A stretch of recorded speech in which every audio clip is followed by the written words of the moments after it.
Saber pedir ayuda es muy importante. Y en épocas como esta donde el caos parece imprimir, su impronta en todas las áreas, tengo la sensación de que mucha gente se siente muy agobiada y la incertidumbre, la inestabilidad, un poco esto de sentirte incómodo con lo que nos toca, hace que, no sea fácil vivir. Y uno a veces requiera de un buen amigo, psiquiatra, que no la tiene más fácil, pero que tiene de alguna manera por ahí herramientas para ayudarnos a pensar este mundo que nos toca. Hace mucho que no está con nosotros, pero es un habitué, hombre de esta casa. Tenía hace algunos años un espacio junto al doctor Daniel Feinstein. Me refiero al doctor Georgie Well. Querido Georgie, ¿cómo estás? Hola, buen día, Miki. Tanto tiempo. Así es, un placer que estés con nosotros. A ver si en este caos usted logra ayudarnos, porque no sé si yo soy el que estoy viviendo particularmente esta sensación o es algo que voy viendo en muchos entre el desconcierto, el agobio, la incertidumbre, el mundo en cambio, las guerras. Todo esto uno dice, me quiero bajar. A ver, ¿qué nos dice usted respecto de el momento y cómo poder sobrellevarlo, si es posible? Acabas de definir caos con todos esos sustantivos y adjetivos. Caos siempre es una palabra plural. Curiosamente, igual que crisis, eh, son conceptos. El origen de la palabra caos significa vacío, hueco, algo que no está, algo que falta. Ahora, la naturaleza le tiene horror al vacío y el caos genera conductas que tienden a llenar, a completar, a tapar ese vacío. Generalmente el caos viene con violencia. La otra palabra que acompaña el concepto de caos es crisis. Eh, Crisis también es una palabra en plural, no hay crisis. Ahora, yo quisiera arrancar por algo que me genera optimismo, entendiendo que la palabra optimismo implica hacer, viene de opus, del latín. Optimismo es trabajar. Voy a mencionar cómo se dice crisis en hebreo, que es mashper, porque curiosamente también esa palabra habla de lo que es la camilla de partos, es decir, el proceso, la crisis del nacimiento, que es dolorosa, que tiene a veces sus complicaciones, trae algo nuevo. Las crisis hablan de una alta inestabilidad que desemboca en algo. Y aquí voy a apelar a un idioma que no conozco, pero sí el concepto lo he leído y lo he estudiado. En chino la palabra crisis se escribe con anagramas y en función de cómo están ubicados los anagramas, la palabra crisis significa oportunidad para el cambio o caída en el abismo. Bien, pero dije que crisis es plural. Si bien cada uno puede tener su propia crisis, la situación de caos también puede ser individual. Es decir, hay sujetos que tienen una vida caótica mientras el resto de la sociedad está medianamente ordenada. Quiero apelar a la biografía y a la obra de un maestro de la psiquiatría y de las neurociencias, que es Boris Cyrulnik, el doctor Boris Cyrulnik. Nació en Burdeos en 1937. Sus padres murieron en Auschwitz y él, por circunstancias inexplicables, fue socorrido por una enfermera hasta que pasó la guerra, con situaciones enormemente traumáticas para un chico de 4 o 5 años. y se transformó en un experto en lo que es resiliencia. Y aquí viene, de algún modo, quizás una propuesta de solución, ¿no? Resiliencia es la capacidad, viene de la ingeniería la palabra, la capacidad que tienen los metales de recuperar la forma original una vez que fueron deformadas. Hay una presión que lo deforma y luego el metal mismo tiene esa capacidad. La resiliencia humana es la capacidad de fortalecerse después de situaciones altamente traumáticas. También tengo que recordar a Viktor Frankl, ¿no? Son situaciones de crisis, de caos y de drama profundo, porque es la otra palabra que faltaría, ¿no? Lo dramático que es vivir una situación de caos y de crisis. La respuesta individual me permite poder desarrollar esa actitud optimista frente a todo un mundo muy negativo. Yo no soy historiador, pero tengo la sensación que estamos viviendo uno de los peores momentos de la historia de la humanidad. Si contabilizamos todas las guerras que hay en el mundo, desde Haití, África, Ucrania, Israel, todas las situaciones de tensión, el índice de pobreza creciente, las pandemias y pestes. Yo creo que nunca existió una situación de esta naturaleza.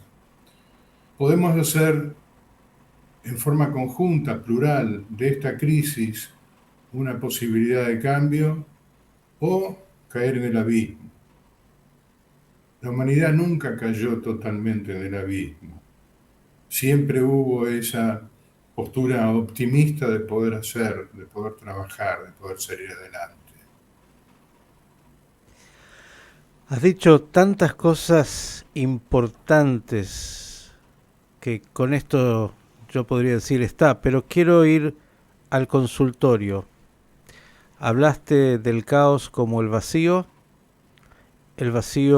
produce pánico para muchos y entonces muchos buscan de manera desesperada llenarlo con algo. Entre otras cosas, te dedicas mucho al tema de adicciones. Uh-huh. Digo, crisis, caos, vacío, y la pregunta, y hablaste de resiliencia, y hablaste del individuo. Digo, hay como dos planos. Está el individuo que tiene que resolver su propia crisis, su propio caos, su propio vacío, su propio proceso de transformación en un mundo muy complejo. Y por otro lado está el afuera, la sociedad, que casi como un conjunto de individuos también está en esa misma, de alguna manera, sintonía. La pregunta es cuánto el individuo individualmente, solo, puede y cuánto lo afecta lo que pasa afuera y cómo se hace para llegar a un equilibrio sin evadir la realidad, pero por otro lado sin caer de alguna manera en esa realidad que termina por destruirte, por decirlo así, individualmente. Sí. Quisiera tomar varias de las palabras que mencionaste, ¿no? Hay una palabra que no mencionamos ni vos ni yo, que es aburrimiento, ¿no? Y uno piensa en la definición original de aburrimiento, que es ab horrore, es una sensación de horror y de vacío, que está vinculada con la crisis. Cuando hay esa sensación de vacío, el individuo naturalmente tiende a llenar. Es ahí donde aparece la adicción. La adicción es una palabra plural. No existe la monoadicción. Yo soy adicto al cigarrillo. No, va acompañado de toda una serie de consumos problemáticos. Y no hay nada más problemático hoy en día que el consumo problemático, que cada vez empieza más temprano. Y es ahí donde la familia, los padres, los maestros, tienen un rol que muy probablemente no estén cumpliendo. Cuando digo muy probablemente, quiero ser cuidadoso, porque hay gente que sí lo cumple. Aparece un concepto nuevo dentro de las neurociencias, que es lo que se llama la poda neuronal o la poda sináptica. Cuando me encontré por primera vez con este concepto, en donde el cerebro pierde la capacidad de conectar una neurona con la otra y por lo tanto generar la construcción de pensamientos que determinan la estrategia de la conducta. Pensé en los bonsái, en estos arbolitos japoneses que no les permiten crecer. Hay un trabajo permanente de podar la raíz. Entonces queda una especie de miniatura, ¿no? Bueno, nuestras generaciones más jóvenes se están miniaturizando, ¿no? No pueden crecer. Y esa poda neuronal les impide pensar y les impide establecer una estrategia, lo cual profundiza la crisis. Ahora, todo el mundo dice que la salida de las crisis no puede ser solitaria, tiene que ser grupal, para lo cual tiene que haber una capacidad de diálogo.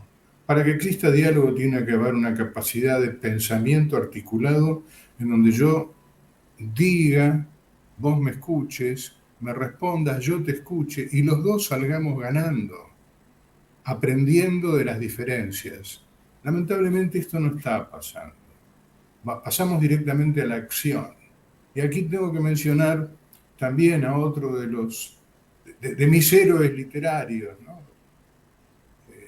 Que es Daniel Kahneman, psicólogo israelí, vive en Estados Unidos, tiene 86 años, ganador del Premio Nobel de Economía en el año 2002, por describir lo que es la impulsividad en el mecanismo de compra.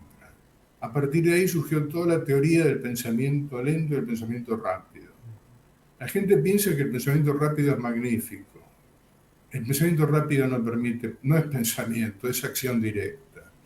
Entonces, estamos en una época en donde necesitamos poder sentarnos a pensar, a dialogar, a establecer con optimismo ese concepto de mashper, de silla de partos, que algo van a hacer. Pero hay un trabajo de parto,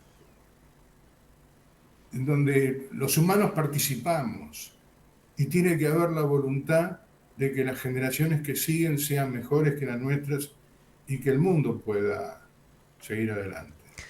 ¿Cómo nos enriquece todo lo que estás diciendo, Georgie, para reflexionar?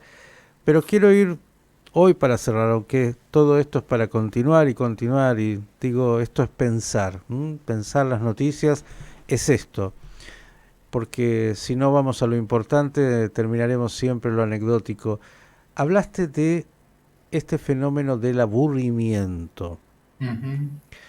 y me da la impresión que una de las cosas que ha traído esta modernidad hiperestimulada, sobre todo en los más jóvenes, es que no les enseñamos, mira lo que estoy diciendo, a aburrirse. Es decir, el aburrimiento es algo que hay que incorporar como parte casi, por lo menos así lo siento hoy, de nuestra formación psíquica, de poder convivir con el aburrimiento para poder justamente desarrollarnos sanamente. Aquel que no soporta ese vacío que has planteado del aburrimiento termina en una adicción, sea cual sea, porque tiene pánico a eso que es tan importante. Y parecería que hoy tiene muy mala prensa aburrirse. Los chicos dicen, no, estoy aburrido, y los padres o quien sea rápidamente corremos a buscarle algún chupete tecnológico o el cual fuere para poder, bueno, sacarlo de esa realidad. Y yo creo, pero no sé si compartís, que aprender a aburrirse es también algo tan importante en nuestra formación psíquica. Yo diría que aprender a salir del aburrimiento es importante. Simplemente, cualquiera que nos esté escuchando, que se conteste, ¿cuántos libros leyó en el último año? ¿O leer aburre? Entonces, yo creo que sí, que primero de la crisis no se sale sin trabajo. Y con trabajo podemos eventualmente reducir el impacto de la crisis. La importancia de la familia y de aquellos que se dedican a la educación, a la educación temprana. Yo no puedo educar a un chico de 18 años, es mentira. Y aquellos que suponen que sí pueden hacerlo están totalmente equivocados. Pueden hacerlos esclavos a los 18 años y es ahí donde yo le tengo temor a cualquier fundamentalismo. Boris Cyrulnik escribió un libro que se llama La terapia de Dios. Y siendo un hombre que ha pasado lo que pasó, dice, tengan cuidado, tengan cuidado. La terapia de Dios ayuda en lo que es el crecimiento espiritual, pero no lo deformemos en fanatismo, porque entonces sí no hay capacidad de pensar. Nos quedamos con esto.